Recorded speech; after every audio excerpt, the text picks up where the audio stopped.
اچھا، کچھ یاد ہوگا کہ جو سخن ستارے آپ نے کتاب جو مرتب کی، وہ شاعری کے اسماء پہ چمکنے والے وہ ستارے جو بڑے نامور شاعر تھے،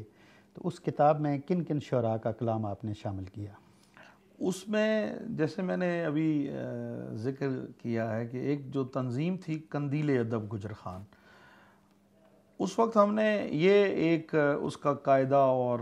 ایک قانون رکھا، ضابطہ رکھا کہ جو اس کے ارکان تھے اس تنظیم کے، جس میں خواجہ یعقوب شاکر صاحب تھے، قاضی مسعود جاوید صاحب تھے، رشید جاوید صاحب تھے، اور عابد سعید عابد اور میں جو مرتب تھا، 5 لوگوں پر، یعنی ان کے کلام پر مشتمل وہ کتاب تھی جو ہمارے لیے اور گجر خان کی ادبی تاریخ میں ایک بہت بڑا حوالہ ہے، ایک بہت بڑا ریفرنس ہے۔ شاہ جی، صرف آپ کا میدان شاعری ہی نہیں تھا،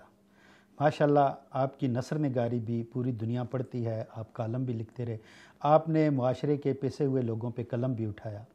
تو شاعری کے ساتھ ساتھ عموماً جو شاعر ہوتے ہیں وہ نثر نگاری کی طرف کم آتے ہیں، تو نثر نگاری جو ہے اس کا سفر بھی کچھ ہمارے ناظرین کے ساتھ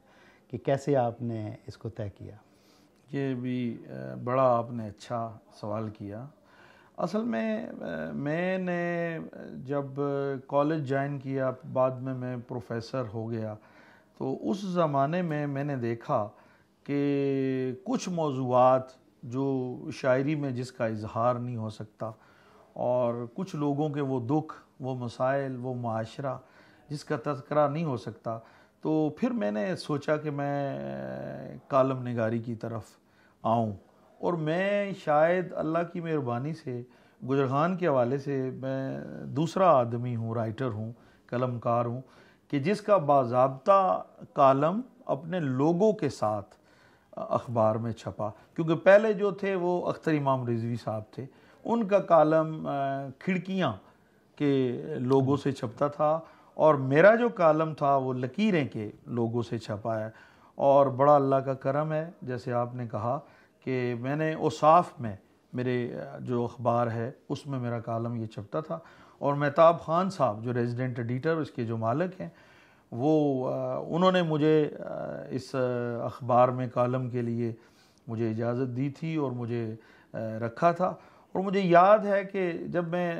نثر کی طرف آیا تو اس میں یہی جو آپ نے اشارہ کیا ہے کہ مجھے بڑا سکون ملتا تھا کہ جب میں لوگوں کے دکھ درد، وہ سلگتے ہوئے مسائل، اور یہ سیاست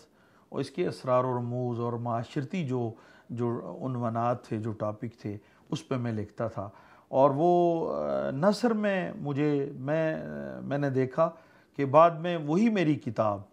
جو پاکستان کا بہت بڑا ایک پبلشر ہے سنگ میل، انہوں نے وہ کتاب میری شائع کی، لکیریں کے عنوان سے چھپی ہے، اور اس میں نے یہی کوشش کی کہ میں جو اپنے آس پاس جو زندگی ہے، جو زمین کے دکھ ہیں، جو آسمان کے رنگ ہیں، جو لوگوں کا وہ رہن سہن ہے، جو معاشرہ ہے، اور یہ دھڑکتا ہوا جو معاشرہ ہے، سانس لیتا ہوا، اس کو میں نے کوشش کی ہے کہ اپنی نثر میں بیان کروں، اور میں بہت ہی اس اعتبار سے سمجھتا ہوں کہ میں نے بطور ایک اسٹوڈنٹ یہ حق ادا کیا ہے کہ آج بھی لوگ جو ہیں وہ میری اس کتاب کا ریفرنس دیتے ہیں، کیونکہ بڑے بڑے اس ملک کے جو کالم نگار ہیں، جس میں حسن نثار ہیں اور پروفیسر فتح محمد ملک ہیں، اسی طرح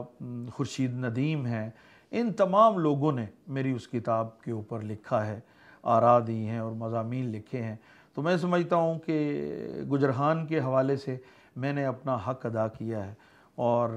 جو میرے بس میں تھا، جو میرے اختیار میں تھا، میں نے اس کو بروئے کار لا کر وہ بھی اپنا حق ادا کیا ہے۔ شاہ جی، مجھے یاد ہے کہ جب آپ کی کتاب لکیریں آئیں تو اس کی تقریب رونمائی گورنمنٹ مسلم ہائر سیکنڈری اسکول ہے جو اس کے حال میں ہوئی، اور یہ بڑا خوبصورت پروگرام تھا، علم و ادب کے نامور ستارے جو ہیں وہ آپ نے یہاں پہ اکٹھے کیے، تو کچھ اس کی یادیں تھوڑا ہمارے ناظرین کے ساتھ شیئر کریں، وہ پروگرام کیسا تھا اور کون کون لوگ آئے تھے علمی ادبی حوالے سے؟ وہ صحیح آپ نے یاد دلایا کہ واقعی گجر خان کی ادبی تاریخ میں بھی وہ ایک بہت بڑا واقعہ تھا کیونکہ لکیریں جو میری کتاب جب شائع ہوئی تو اس میں جو بڑے بڑے پاکستان کے مانے ہوئے مسلمہ جو کالم نگار اور رائٹرز تھے ان کے مضامین چھپے تھے. تو پھر میں نے کوشش کی کہ اس زمانے میں وہ جو راجہ پرویز اشرف صاحب وہ ہمارے فیڈرل منسٹر تھے, منسٹر واٹر اینڈ پاور تھے, تو وہ مہمان خصوصی کی حیثیت سے, اور اس میں پھر راجہ انور جو adviser to prime minister Zulfiqar Ali Bhutto تھے, اس کے بعد جاوید چودھری, خورشید ندیم, افتخار عارف, اور اسی طرح زاہد حسین چغتائی, اور صدارت جو تھی وہ میرے, جن کو میں ہمیشہ سے کہتا ہوں وہ میرے دوست بھی ہیں, میرے مہربان بھی ہیں, میرے مربی بھی ہیں, اور جن کے بارے میں ہمیشہ کہتا ہوں وہ ٹیچر آف ٹیچرز ہیں, پروفیسر آف پروفیسرز. اور پروفیسر احمد رفیق اختر نے میرے اس پروگرام کی صدارت کی تھی, اور اتنا خوبصورت لیکچر دیا تھا لکیریں کے حوالے سے, اس کتاب کے حوالے سے. آج تک لوگوں نے اس پروگرام کو یاد رکھا ہوا ہے. جیسے آج آپ کو بھی میں داد دیتا ہوں کہ آپ کی یادوں کی کتاب میں بھی وہ واقعہ جو ہے ایک خوبصورت واقعے کی حیثیت سے زندہ ہے, چمک رہا ہے. تو وہ بھی مبین مرزا صاحب ایک واقعی خوبصورت ایونٹ تھا, اور لوگوں کو بھی یاد ہے. اور میں سمجھتا ہوں کہ یہ بھی ایک بہت بڑا اعزاز تھا کہ پاکستان کے وہ مانے ہوئے رائٹر, کالم نگار, دانشور اس پروگرام میں آئے تھے. صاحب, پروگرام کے ابتدا میں نے ایک بات کا ذکر کیا تھا کہ آپ کو ایک تمغہ ملا حکومت پاکستان کی طرف سے, تمغہ امتیاز. اگرچہ وہ آپ کو ملا, لیکن ہم یہ سمجھتے ہیں کہ ہم اہل گجرخان کو وہ تمغہ ملا, خطہ پٹھوار کے لوگوں کو ملا, بلکہ جو ہماری اساتذہ برادری ہے وہ آپ کے توسط سے ان سب کے نام وہ تمغہ ہے. تو یہ تمغہ امتیاز آپ کو کب ملا,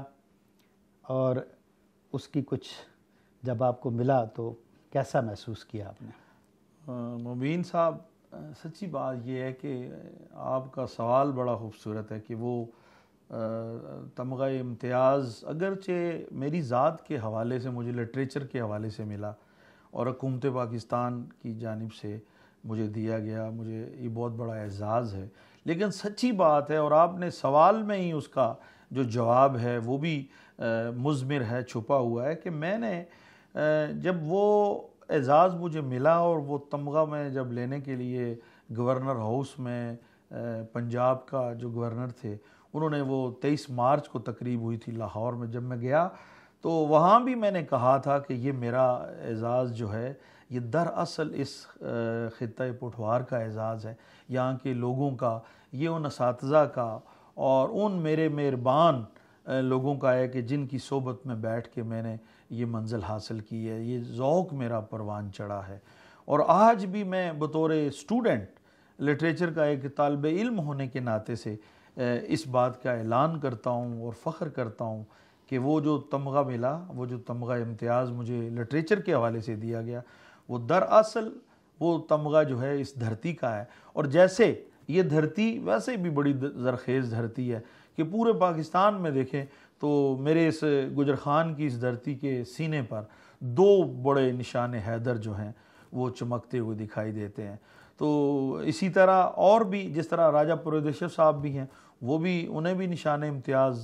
سے نوازا گیا, وہ بھی ہماری اس دھرتی کے بہت بڑی ایک نام ہے. اگر دیکھا جائے تو گجرخان ایک ایسی تحصیل ہے, ایسی دھرتی ہے, ایسا علاقہ ہے کہ زندگی کے ہر شعبے میں آپ دیکھ لیں کہ اس نے بڑے نامی لوگ پیدا کیے ہیں. یہ کھیل کا میدان ہو, یہ لٹریچر ہو, یہ صوفیزم ہو, یہ سیاست ہو, ایون دین آرمی ہو, کوئی بھی ایسا شعبہ نہیں ہے جس میں اس دھرتی سے تعلق رکھنے والا آدمی جو ہے اس نے دنیا میں اپنا نام روشن نہ کیا ہو, نام نہ کمایا ہو. تو یہ آپ کا سوال میری ذات کے حوالے سے ہوتے ہوئے بھی اس دھرتی کا یہ بہت بڑا اعزاز ہے, اور یہ ہماری جو ہے انفرادیت ہے, یہ ان تمام لوگوں کا میں سمجھتا ہوں کہ یہ انعام ہے, یہ اعزاز ہے اور تمغہ ہے. اور میں آج باضابطہ طور پہ اس تمغے کو اپنی دھرتی کے نام کرتا ہوں, اپنے عظیم لوگوں کے نام کرتا ہوں،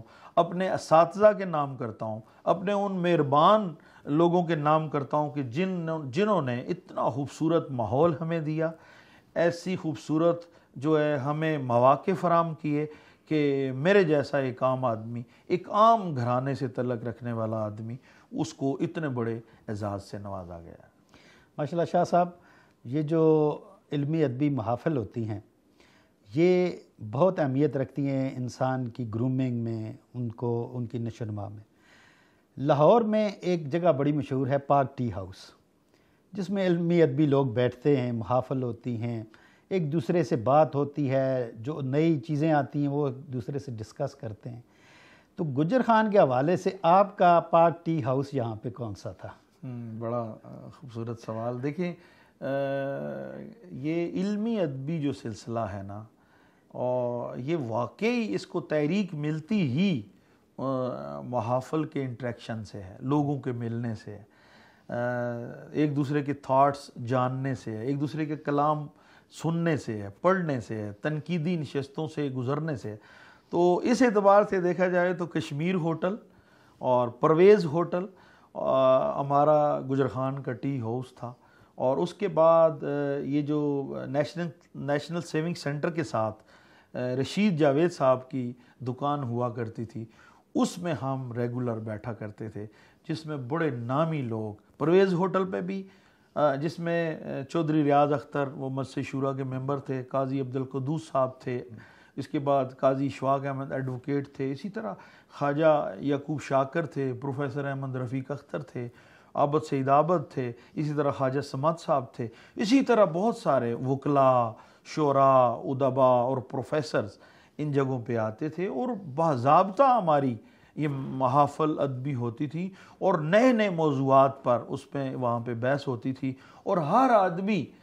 جو اپنی تخلیق ہے وہ وہاں پیش کرتا تھا، اور وہاں ہم اس پہ ڈسکس کرتے تھے۔ اور سچی بات ہے کہ اب وہ ماحول تھوڑا سا سکڑ گیا ہے، اور وہ محافل تھوڑی سی اجڑ گئی ہیں، ایسا ماحول اب ہمیں دیکھنے کو کم ہی ملتا ہے۔ لیکن میں خواہش رکھتا ہوں اور یہ چاہوں گا کہ اللہ کرے کہ وہ ہمارا جس طرح خوبصورت ماضی تھا، آج بھی لمحہ موجود میں بھی کوئی ایسا مقام ہو، کوئی جگہ ہو جس کو ہم ٹی ہاؤس کا درجہ دے سکیں، کوئی ہماری ریگولر ہماری جو ہے ادبی نشست ہو سکے۔ تو اس سے مرزا صاحب سچی بات ہے کہ ہم نے جو کچھ بھی سیکھا ہے، جو کچھ بھی سمجھا ہے، جو کچھ بھی ہمیں یہ ذوق میسر آیا ہے، یقین کریں کہ یہ انہی ادبی محافل کا صدقہ ہے، ثمر ہے، نتیجہ ہے۔ اور میں ان لوگوں کو میں آج خراج تحسین پیش کرتا ہوں، وہ کتنے عظیم لوگ تھے، اور آج بھی وہ دمکتے ہوئے چہرے، وہ مسکراتے ہوئے چہرے، وہ ایک دوسرے کے مہربان، ایک دوسرے کو ہاتھ پکڑ کر آگے لے جانے والے، اس ادبی سفر میں سپورٹ کرنے والے، اور وہ گائیڈ کرنے والے، وہ رہنمائی دینے والے وہ چہرے، میں سمجھتا ہوں کہ آج ذرا اس کا فقدان ہے، اور کاتر رجال ہے، ذرا کمی آ گئی ہے۔ لیکن مایوس نہیں ہونا چاہیے، مایوسی کیونکہ کفر ہے،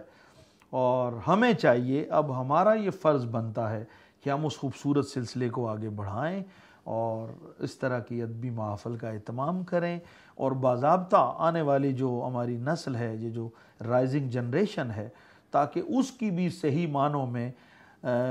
تربیت ہو سکے۔ اور آج جو معاشرہ یہ جو انتشار کا شکار ہے، بے راہ روی کا شکار ہے، اور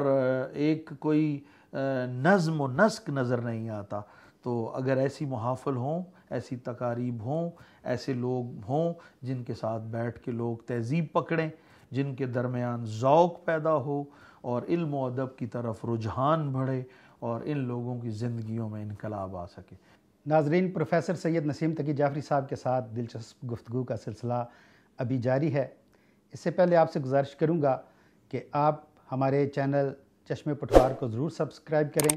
اور گھنٹی کے بٹن کو ضرور دبائیں، تاکہ جب ہم اگلا پروگرام اس گفتگو کا لوڈ کریں تو سب سے پہلے اس کا نوٹیفیکیشن آپ تک پہنچے۔ اگلے پروگرام تک کے لیے اجازت دیجیے۔ خدا حافظ۔